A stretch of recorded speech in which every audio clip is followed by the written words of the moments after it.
देखिए, हमारे थोड़े समय का विचार के लिए बहुत ही वेल नोन एक पासेज पर जाएंगे। वो जॉन्स गॉस्पेल 8वां अध्याय उसका 36 है, 36वां पद है। जॉन्स गॉस्पेल 8वां अध्याय उसका 36वां पद। हम यहाँ ऐसा पढ़ते हैं, इसलिए यदि पुत्र तुम्हें स्वतंत्र करेगा तो तुम सचमुच स्वतंत्र हो जाओगे। तुम सचमुच स्वतंत्र हो जाओगे। जैसा आप जानते हैं, हमारे देश ये जो अगले संडे को आजादी मनाने पर है, तो नॉर्मली में आजादी के दिन में आजादी के ऊपर बात करते हैं, लेकिन आज मेरे हृदय में लगा कि एडवांस में बात करें, और जो बाकी रहेगा प्रभु की इच्छा है तो बाद में भी बता सकते हैं। आजादी में बहुत आनंद होता है। आप जानते हैं, हमारे देश की जो आजादी, पॉलिटिकल आजादी की बात है, राजनीतिक आजादी जो है, यदि आप याद करेगा या आपको मालूम होगा कि हमारे पड़ोसी देशों में किस प्रकार इंसान परेशानी उठाते हैं, अफगानिस्तान में या पाकिस्तान में और अन्य देशों में। हमारे देश की आज़ादी के ऊपर हमको आनंद आए। जो भी आज़ादी के लिए कोशिश किया, परिश्रम किया, अपना जीवन आहुति किया, उनके प्रति हमको आदर सम्मान जरूर होगा, होना ही चाहिए। तो भी हम सब जानते हैं अच्छी तरह, आप पूरा भारत को दक्षिण से लेके कश्मीर तक और यहाँ से लेके आप आसाम, वो जो नॉर्थ ईस्ट तक देखो, इंसान को, आम इंसान आजाद नहीं है। आप जानते हैं वो कितने सारे बंधनों में इंसान पड़े हैं। है हमारे देश में आजादी, लेकिन वास्तव में व्यक्तिगत तौर से आजादी बहुत कम है। मनुष्य बहुत प्रकार के बंधनों में रहते हैं। किस कई प्रकार का बंधन बोलेगा तो देखिएगा, ये जो खास तौर से आप नशील पदार्थों का बंधन देखते हैं। लोगों को अच्छा शब्द मुंह में नहीं आता है, अच्छा प्रकार का खाना पीने का आजादी नहीं है, या बहुत प्रकार का जो आजादी में, उन बातों पर ज्यादा वर्णन करने को जाते नहीं। आज थोड़ा सा यीशु मसीह जो शब्द यहाँ कहते हैं, एक पर्टिकुलर एक्सप्रेशन के ऊपर मैं जोर देना चाहता हूँ। हम तो जरूर कई बार पढ़ चुका है। यीशु मसीह कहते हैं, यदि पुत्र तुम्हें स्वतंत्र करेगा तो तुम सचमुच स्वतंत्र हो जाओगे। सचमुच स्वतंत्र हो जाओगे। ये सचमुच स्वतंत्र मतलब क्या है? Free Indeed. फ्री इंडीड का अर्थ ये होते हैं कि इंसान को लगता है उनको आजादी है, लेकिन वो एक्चुअली आजादी नहीं है। प्रभु यीशु मसीह कहते हैं, मैं तुम्हें स्वतंत्र करूंगा तो तुम सच्ची आजादी को अनुभव करेगा। पूरा बाइबल हमें दर्शाते हैं, बाइबल हिस्ट्री हमें समझाते हैं, परमेश्वर हमेशा मनुष्यों को आजाद करते हैं। शैतान हमेशा मनुष्यों को बंधन में रखते हैं। आप कुछ वचनों को मैं आपके स्मरण में लाता हूँ। निर्गमन का पुस्तक का 3 अध्याय हम जानते हैं। मूसा से परमेश्वर का भेंट होते हैं, और परमेश्वर का भेंट होकर मूसा से क्या बोलते हैं? 3 अध्याय का 7वां पद से लेकर पढ़ते समय, निश्चय मैंने मिस्र में रहने वाली अपनी प्रजा की पीड़ा को देखा है, और उसने बेगार कराने वालों के कारण उनकी पुकार पर ध्यान दिया।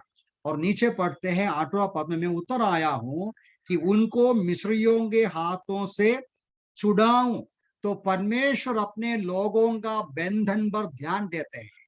आप और मैं, या अपने लोग या मनुष्य जाति किस प्रकार बंधन में है, उस बंधन को देखते हैं, उनमें से छुड़ाने का प्रयास करते हैं। आप निर्गमन एक और वचन देख लीजिएगा, एक्सोडस 21 उसका 2 पद को पढ़ते समय, परमेश्वर जब कानून व्यवस्था देते समय ये भी बोला, यदि तू कोई इब्रानी दास को मोल ले तो वो 6 वर्ष तक सेवा करे, परंतु 7वें वर्ष स्वतंत्र मनुष्य की तरह बिना दाम चुकाए उसको भेजना चाहिए। मतलब आप किसी इब्रानी को गवर्नमेंट दास के रूप में रखा है, आप केवल 6 साल तक उसको रख सकते हैं, 7वां साल में उसको आजाद करना चाहिए। देखिए परमेश्वर के हृदय में लोगों की आजादी के ऊपर कितना विचार है, कितना बोझ है, कितना कंसर्न है। एक दो वचन और मैं आपके सामने लाता हूं जल्दी। भजन 102, उसका पूरा नहीं पढ़ेंगे, केवल मैं बताता हूं। 19 और 20 पदों को पढ़ते समय वहां लिखा है कि परमेश्वर स्वर्ग से ऊंचे स्थान से मनुष्य जाति पर दृष्टि करते हैं। क्यों? बंदियों का सराहना सुने, मृत्यु दंड के भागियों को मुक्त करें। अब भजन संहिताओं में कई वचन उस प्रकार हम पढ़ते हैं, परमेश्वर स्वर्ग से लोगों का बोझ और गुलामगिरी परेशानी को देखते हैं, उनको आजाद करने का प्रयास करते हैं। वो जो परमेश्वर का बड़ी योजना का जो मतलब योजना के रूप में प्रभु यीशु मसीह कहते हैं, मैं मनुष्य जाति का छुटकारे के लिए आया हूं। आप जानते हैं लूक्स गॉस्पेल चैप्टर 4 में जब प्रभु यीशु मसीह ये जो वचनों को पढ़ा, जब उसने पढ़ा यशायाह नबी का किताब को खोलकर यीशु मसीह पढ़ते हैं। क्या पढ़ते हैं? लूक्स गॉस्पेल चैप्टर 4, 4 अध्याय और 18 पद से लेकर, प्रभु का आत्मा मुझ पर है क्योंकि उसने कंगालों को सुसमाचार सुनाने के लिए मेरा अभिषेक किया है। उसने मुझे भेजा है कि मैं बंदियों को छुटकारे का और अंधों को दृष्टि पाने का संदेश दूं और दलितों को छुड़ाओ। मसीहा का मिशन में, मसीहा का आने का कारण उद्देश्य में भी एक प्रमुख बात है कि बंदियों को, जो बंदगृह में है, जो बंधन में है, उनको आजाद करें। वो भजन यशायाह 42 में भी पढ़ते हैं। तो इसलिए यीशु मसीह कहते हैं, इधर बोला, घोषणा किया लूका 4 में, और जॉन्स गॉस्पेल 8 में बोला, पुत्र तुम्हें स्वतंत्र करेगा तो तुम सचमुच में स्वतंत्र हो जाएगा। लेकिन शैतान का कार्य क्या है? हमेशा शैतान, ये भी कुछ वचनों को मैं जल्दी पढ़ता हूं, किस प्रकार शैतान लोगों को बंधन में रखते हैं।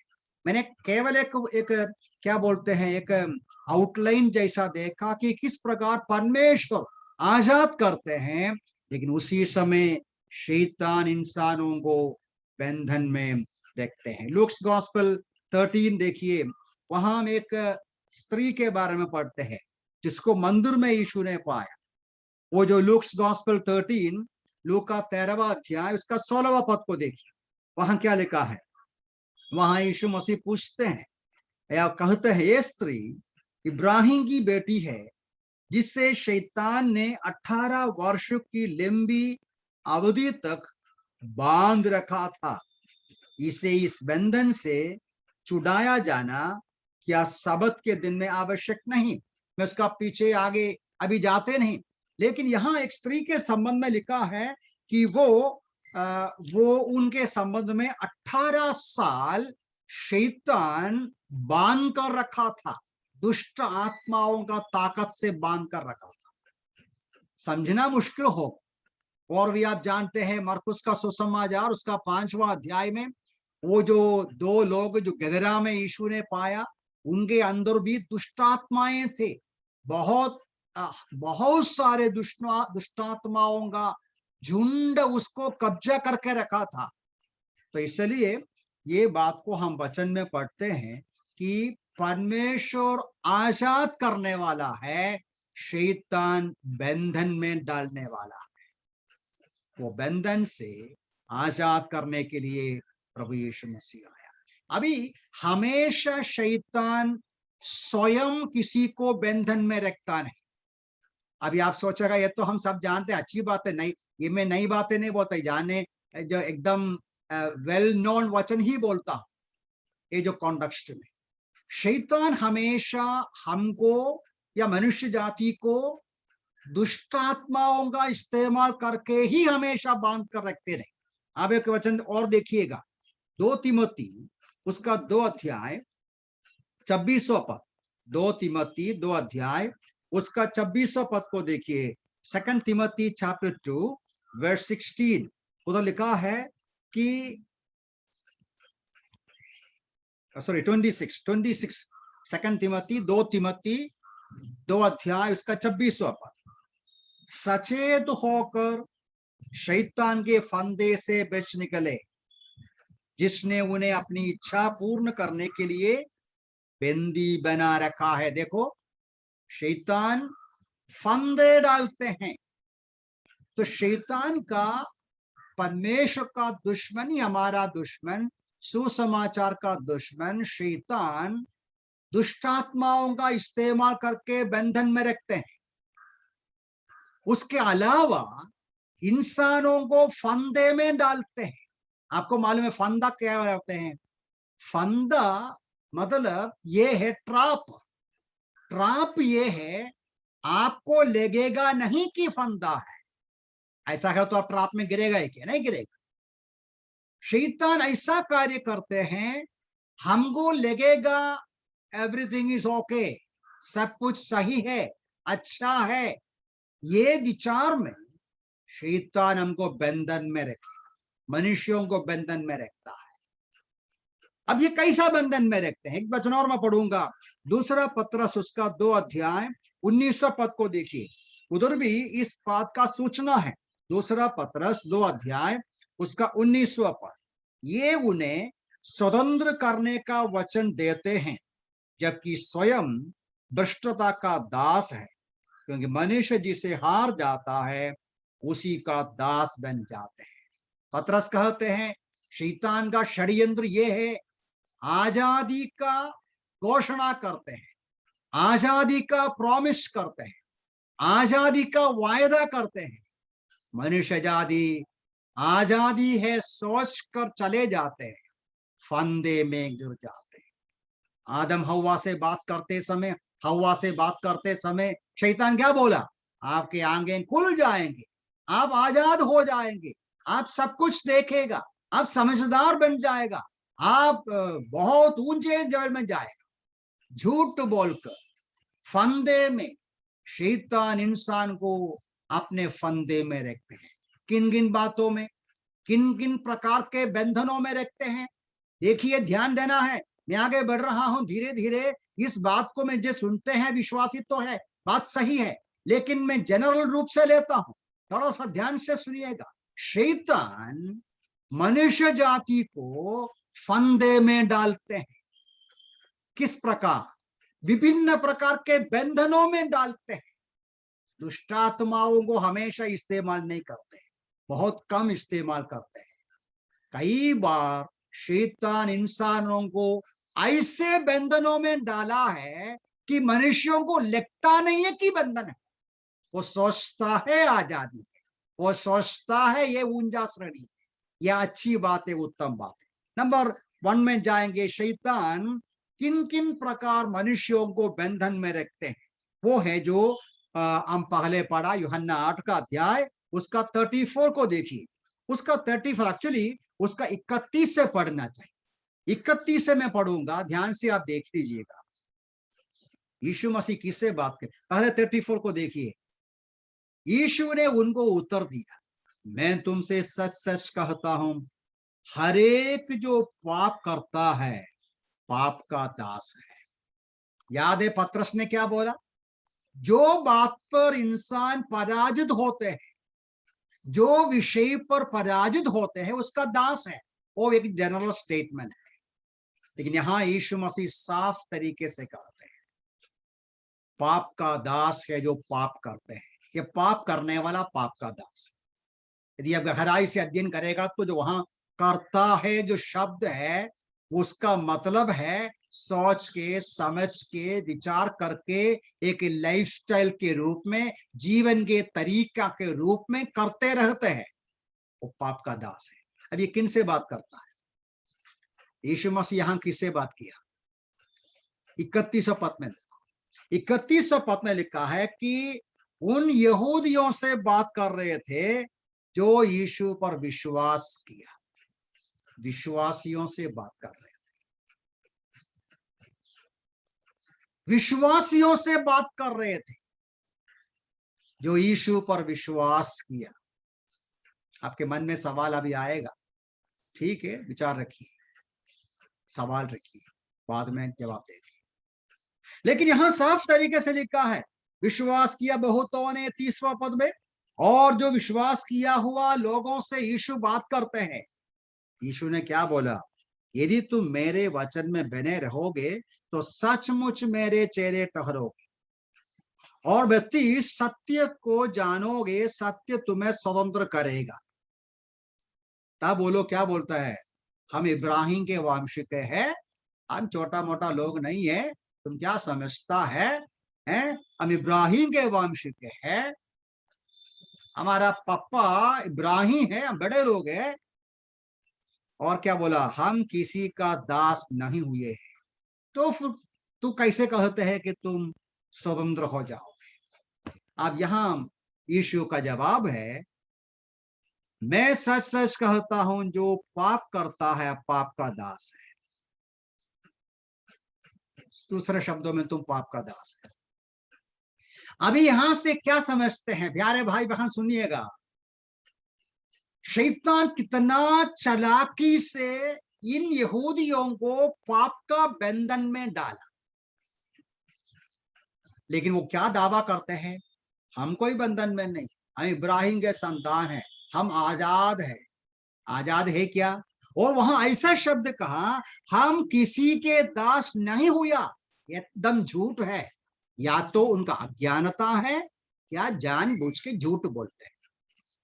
क्योंकि यहूदी लोग कितने बार कितने लोगों के बंधन में रहा है। मिस्र देश में बंधन में रहा, और न्यायों का किताब को देखो, कितने बार मोवाब, अम्मोन, अलग अलग देश, पड़ोसी देश के बंधन में रहा, असीरिया के बंधन में रहा, बाबिलोन के बंधन में रहा। अब यीशु मसीह के समय में रोमी सरकार के बंधन में है। फिर क्या बोलते हैं? हम किसी के बंधन में नहीं रहा। तुम क्या बात करता है?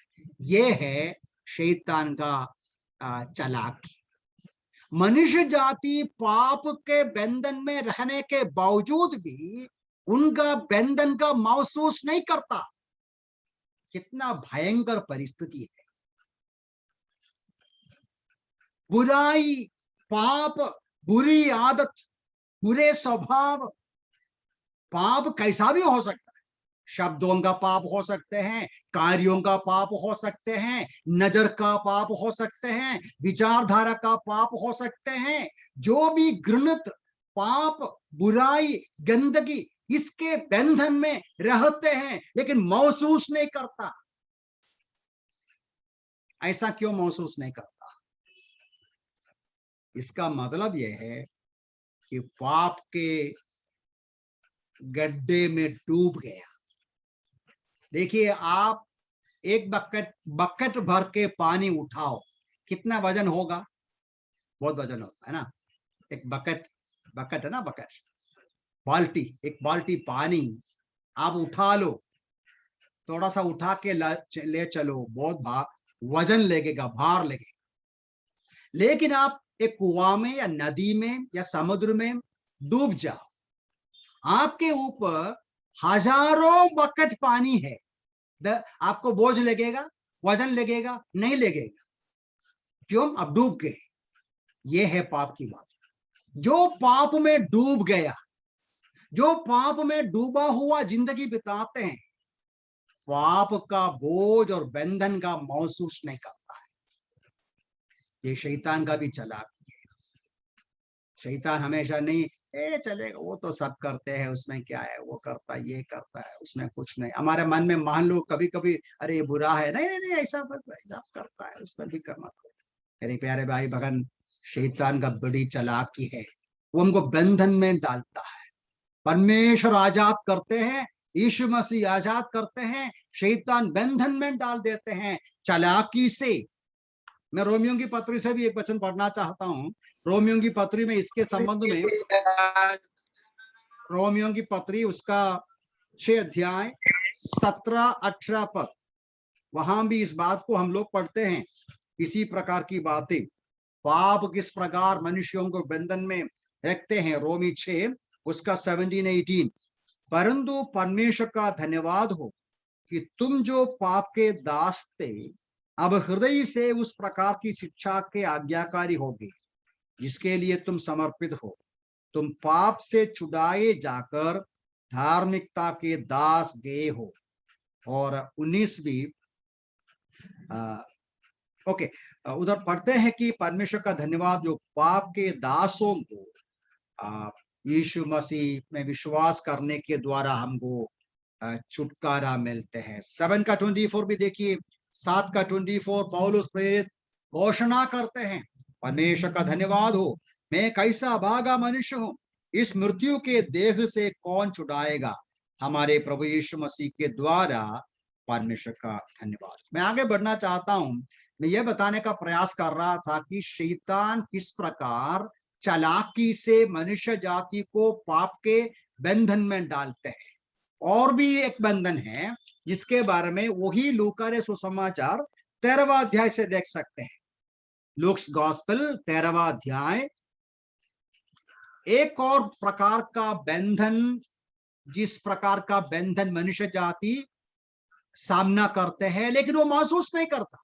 बंधन में है लेकिन महसूस नहीं करता। ये प्रभु वचन, परमेश्वर का वचन से हम समझते हैं। देखिएगा लूका रे सुसमाचार उसका 13वां अध्याय, उसका 13वां पद से लेके अभी जो स्त्री की बात हमने कहा, उस स्त्री को प्रभु यीशु मसीह चंगा किया, जब मंदिर में देखा तो उसके संबंध में उसका प्रतिक्रिया क्या था। देखिए लूका रे सुसमाचार 13वां अध्याय उसका 14 पद देखिए, उधर क्या लिखा है। जब यीशु उस स्त्री को चंगा किया, उसको सीधा खड़ा कर दिया, तो वहां के लोगों का प्रतिक्रिया क्या है।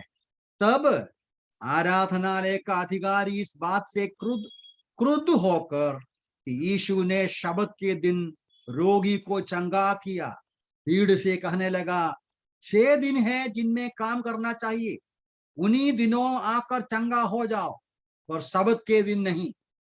अब नीचे यीशु मसीह उनसे बातें करते हैं। यहां का समस्या क्या है, इसको बोलता है लीगलिज्म बोलते हैं। लीगलिज्म मतलब वो जो स्त्री बीमार रहे, बंधन में रहे, उनको कुछ भी होने दो, हमारा रीति रिवाज को संभालना है, हमारे नियमों को संभालना है। मतलब मनुष्य जाति का फायदा का विचार नहीं, केवल उनका नियमों को पालन करना, उनका जो व्यवस्था को पालन करना, व्यवस्था के अधीन या बंधन में। व्यवस्था का जो कार्य के बारे में वचन में पढ़ते हैं, नियम व्यवस्था परमेश्वर ने दिया उनको समझाने के लिए, ये है परमेश्वर का नियम, ये है परमेश्वर का जो डिमांड्स। मनुष्य जाति इन व्यवस्था को पूरा कर नहीं सकता, क्योंकि परमेश्वर का 100% पवित्रता का नियम है, मांग है, डिमांड्स है। हमारे शरीर में उसके लिए क्षमता नहीं। वचन हमें सिखाते हैं प्रभु यीशु मसीह हमको इस व्यवस्था के बंधन से छुड़ाया। इसलिए गलतियों की पत्री में 3 का 13वां पद को देखिएगा। गलतियों की पत्री 3 अध्याय उसका 13वां पद में इस बात को हम पढ़ते हैं। गलतियों की पत्री 3 अध्याय उसका 13वां पद, मसीह ने व्यवस्था के शाप से हमें मूल्य चुकाकर छुड़ाया और स्वयं हमारे लिए श्रापित बना। यीशु मसीह व्यवस्था का मांग पूरा किया, व्यवस्था में लिखी हुई बातों को पूरा करके हमको उस व्यवस्था के अधीन से, बंधन से छुड़ाया। इसलिए आज हमको ये नहीं कहना, वो नहीं करना, ये दिन मनाना और नहीं तो ये करना, या अलग अलग बातें करना या नहीं करना, उसके ऊपर हमारा मसीही जीवन आधारित नहीं। हमको विश्वास के द्वारा अनुग्रह से यीशु मसीह में हमको उद्धार और मुक्ति मिलते हैं। अब मैं एक बात और वचन से पढ़ना चाहता हूं, मत्ती रे सुसमाचार 15वां अध्याय, केवल 2 बातें और बताऊंगा और जल्दी बंद करूंगा। मत्ती रे सुसमाचार 15वां अध्याय मैं ये बताने का प्रयास कर रहा था कि शैतान किस प्रकार मनुष्य जाति को चालाकी से बंधन में रखते हैं, पाप का बंधन में। और व्यवस्था के या नियमों के बंधन में, रूल्स एंड रेगुलेशन के बंधन में। और यहां देखिए मत्ती 15 का 3 से लेके पदों में वहां यीशु मसीह कहते हैं, उसने उत्तर दिया, अपनी परंपरा के लिए तुम स्वयं परमेश्वर की आज्ञा का उल्लंघन क्यों करते हो। परंपरा का बंधन, उनका परंपरा का बंधन क्या है, मन में समझना चाहिए। व्यवस्था का बंधन मतलब मूसा दिया हुआ नियमों का पालन करना, उपवास करना या बलिदानों को अर्पण करना, दशवांश देना, या जो भी नियम है उन नियमों को पालन करने से वे सोचते हैं उद्धार पाएगा। लेकिन यहां क्या है, परंपरा बोलेगा तो मूसा ने नहीं कहा, परमेश्वर ने नहीं दिया। इतने सारे सालों के समय में यहूदियों का नेताओं ने समय समय पर दिया हुआ मनुष्य का सिद्धांत है परंपरा। फॉर एग्जाम्पल, एक परंपरा के बारे में लिखा है कि यदि कोई लड़का बोलेगा मेरा सारा संपत्ति मंदिर के लिए देता हूं, तो उनको अपना माँ बाप का संभालने का, देखभाल करने का जिम्मेदारी नहीं है। वो वचन के खिलाफ है, वो केवल परंपरा है। और ऐसा कई प्रकार का परंपरा थे, हाथ धोने का परंपरा था या अलग अलग कार्यों का करने का परंपरा। आज भी मनुष्य जाति परंपरा के बीच में है, खास तौर से हमारे देश में भी और अलग अलग जगह में मनुष्यों को समाज में परंपरा होते हैं। उस परंपरा से छुटकारा नहीं है, वो आजादी पाने का इच्छा नहीं है, हिम्मत नहीं है। ये शैतान का बड़ी चालाकी है। वचनों में सिखाते हैं परंपरा से भी प्रभु यीशु मसीह हमको आजाद करते हैं। कहाँ लिखा है, पहला पत्रस उसका पहला अध्याय 18 पद में और 19 पद में इस बात को हम लोग पढ़ते हैं। पहला पत्रस पहला अध्याय 18 और 19 पदों में भी इस बात को पढ़ते हैं, तुम जानते हो कि उस निकम्मे चाल चलन से जो तुम्हें अपने पूर्वजों से प्राप्त हुआ, तुम्हारा छुटकारा सोना या चांदी या जैसे नाशवान वस्तु से नहीं, परंतु निर्दोष निष्कलंक मेमने अर्थात मसीह के बहुमूल्य लहू के द्वारा हुआ। तो हमें छुटकारा किया बाप दादाओं से मिला हुआ परंपरा, तो परंपरा से हम छुटकारा पाया हुआ लोग हैं, विश्वासी की बात। बस एक बात और, बस उसके साथ बंद करूंगा। इब्रानी की पत्री 2:15 वहां भी पढ़ते हैं कि किस प्रकार शैतान मनुष्य जाति को बंधन में रखा है। यहाँ क्या बंधन है, इब्रानी की पत्री 2 अध्याय उसका 15वां पद, उधर लिखा है कि प्रभु यीशु मसीह किस प्रकार हमको मांस, जिस प्रकार बच्चे मांस और लोहू में सहभागी है, तो वो आप भी उसी प्रकार उनमें सहभागी हो गया कि मृत्यु के द्वारा उसको जिससे मृत्यु पर शक्ति मिली थी, अर्थात शैतान को शक्तिहीन कर दे। 15 उन्हें छुड़ा ले जो मृत्यु के भय से जीवन भर दासत्व में पड़े थे। मृत्यु के भय, मनुष्य जाति के अंदर का भय, ये केवल मृत्यु की बात नहीं। यहाँ यीशु मसीह मृत्यु के भय से हमको छुड़ाया, लेकिन हम जानते हैं केवल हमारा मन का भय केवल मृत्यु नहीं, और भी बहुत सारी बातों पर हमारा अंदर भय है, डर है। मत्ती रसूल समाचार का 6 अध्याय में यीशु मसीह इस बात का सूचना देते हैं, क्या खाएंगे, क्या पिएंगे, क्या पहनेंगे, कल क्या होगा, परसों क्या होगा, ऐसा चिंता करना भी भय है। ये सारा भय हमारे अपने व्यक्तिगत स्वार्थता, व्यक्तिगत बातों पर ध्यान देने से, ज्यादा नजर रखने से होते हैं। प्रभु यीशु मसीह भय से, चिंताओं से हमको छुड़ाते हैं। यीशु मसीह को जो मैथ्यू गॉस्पेल 6 में बोलते हैं, पहले परमेश्वर का राज्य, उसका धार्मिकता का खोज में रहो, उसके साथ आपको सब कुछ मिल जाएगा। चिंता करने का जरूरत नहीं, डरने का कोई जरूरत नहीं, हमारे मन में आशंका की आवश्यकता नहीं, प्रभु पर भरोसा कर सकते हैं। मैं इधर सवाल करना चाहता हूं, मैं जो भी बातें कह रहा था ये सब अविश्वासी की बात है ना, हम सब जानते हैं। हम सब आजाद पाए हुए लोग हैं, छुटकारा पाया हुआ लोग हैं, उद्धार पाए हुए लोग हैं, हम विश्वासी लोग हैं। हम प्रभु का धन्यवाद कर रहे थे। लेकिन मैं आपसे पूछना चाहता हूं, क्या ये छोटी सी 2-3 बातें 4 बातें हमने देखा, इसमें से कुछ ना कुछ हमारे जीवन में कभी आते हैं? पाप का बंधन, परंपरा का बंधन, लीगलिज्म का बंधन, ऐसा लीग, ये करना वो करना, लीगलिज्म, ऐसा ही करना है, हमारा पापा ऐसा किया इसलिए हमको भी करना है, हमारा गांव में ऐसा है इसलिए हमको भी करना है। नियमों का बंधन, परंपरा का बंधन, डर का बंधन, स्वार्थता का बंधन, मेरा भविष्य, मेरा बच्चे, मेरी भविष्य, मेरी जरूरत, मेरी बातें। क्या विश्वासी फिर से बंधन में पड़े हो सकता है? ये मैं आपके सामने सवाल करके आगे बढ़, क्या एक विश्वासी, नहीं ये बात सही है, मैं भी कबूल करता हूं, मतलब मानता हूं, उद्धार पाया हुआ विश्वासी का उद्धार हमेशा के लिए साबित किया, मतलब फिक्स किया है या सुरक्षित रखा गया है। एक विश्वासी के अंदर दुष्ट आत्मा कभी समा नहीं सकता है। एक विश्वासी को शैतान फिर से बंधन नहीं कर सकता, वो तो बात सही है। लेकिन सचमुच में मैं ऐसा सवाल करूंगा, क्या हम सचमुच में आजाद है? क्या बोलिए, आजादी है? हमको एक दूसरे का चेहरा देखने का आजादी है क्या? मेरा चेहरा और कोई देखने दो, चाह आजादी है? हो सकता तो छिपा के बैठेंगे, है ना? हो सकता है तो हम पर्दा पहन कर बैठेंगे, पर्दा पहन के घूमेंगे, कोई भी हमको नहीं देखे, कोई भी हमारा घर को नहीं देखे, कोई भी मेरी आवाज को नहीं देखे।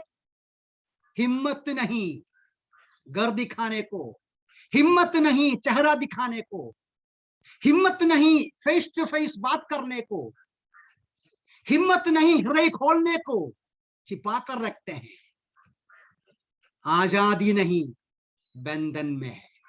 मुस्कुराएगा नहीं, हंसेंगे नहीं, खुश नहीं रहेगा, चिंता के साथ, बोझ के साथ, विचार के साथ। ईश्वर जानते हैं क्या क्या रखते हुए हम मसल पकड़ कर बैठते हैं। क्यों? आजादी है? नहीं, आजादी में आनंद है, आजादी में सौंदर्यता है, आजादी में गाना है, आजादी में खुलापन है।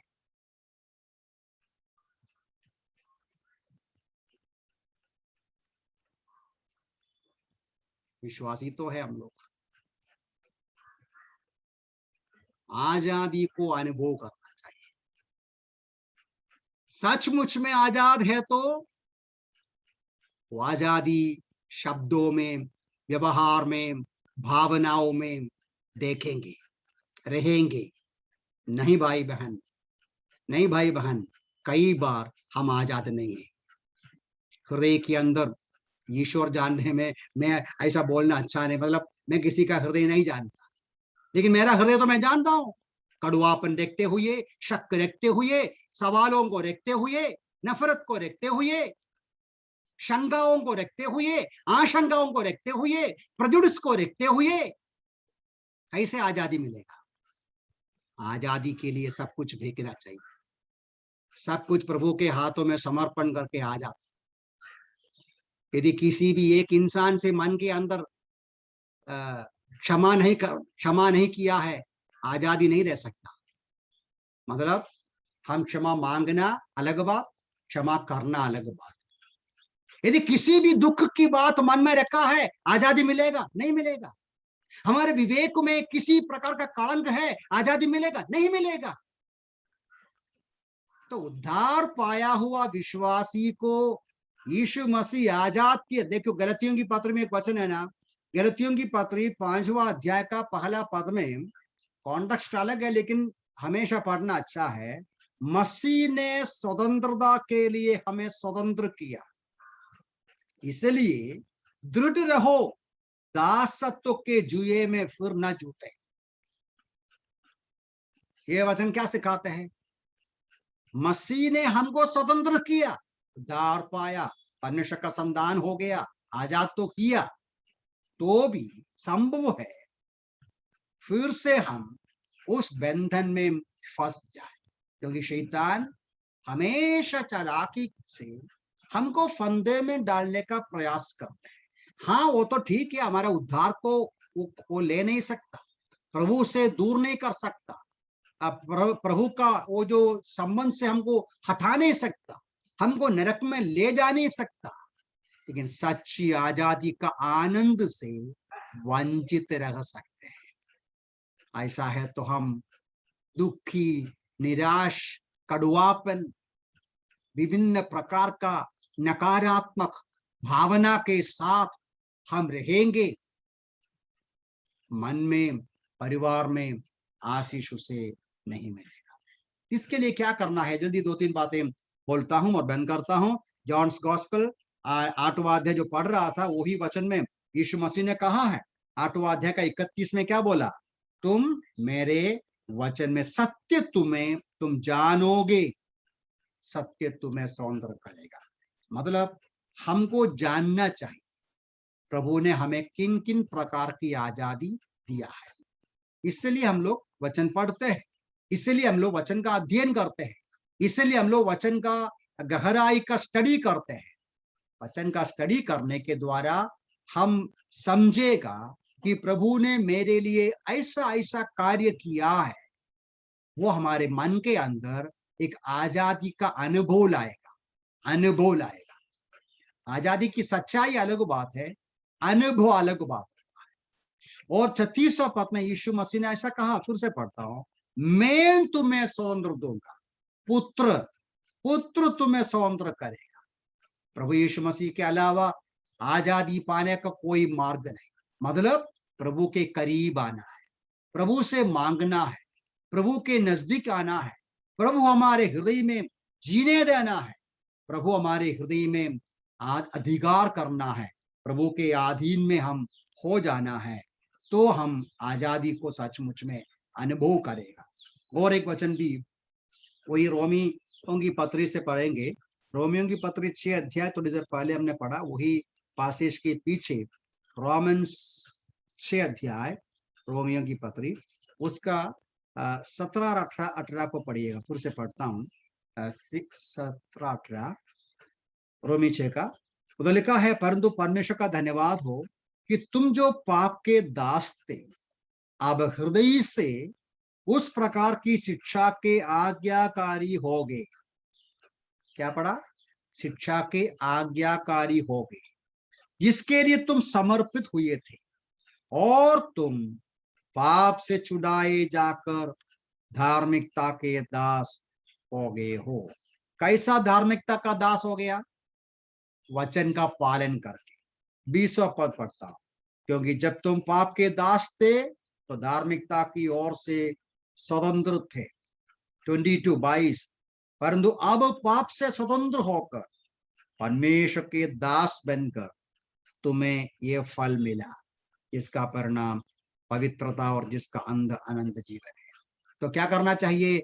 आज्ञाकारी रहना चाहिए। 3 बातें हैं, सत्य जानना है, मसीह के आधीन, पुत्र के आधीन होना है, आजादी अनुभव करने को, और वचन का आज्ञाकारी रहना है।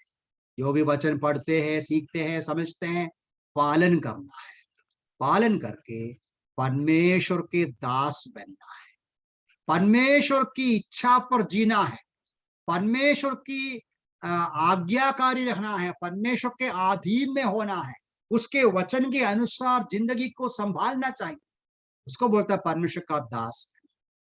परमेश्वर का दास आजाद रहेगा, शैतान का दास बंधन में रहेगा। शैतान का दास को कभी लगेगा नहीं कि मैं बंधन में हूं, क्योंकि इतना चालाकी से हमको बंधन में रखता है।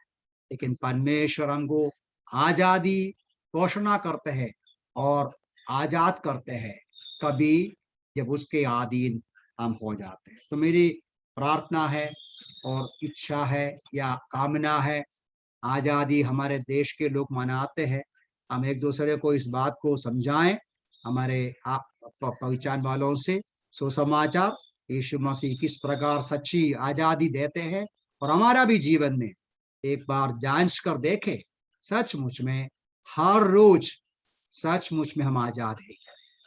हम आजाद होने के लिए, और उस प्रकार हमारे आपस की रिश्ता, प्रभु के साथ की रिश्ता सचमुच में एक आनंद का, आशीष का रहने के लिए इन वचनों से हमें सहायता करें। प्रभु के नाम में।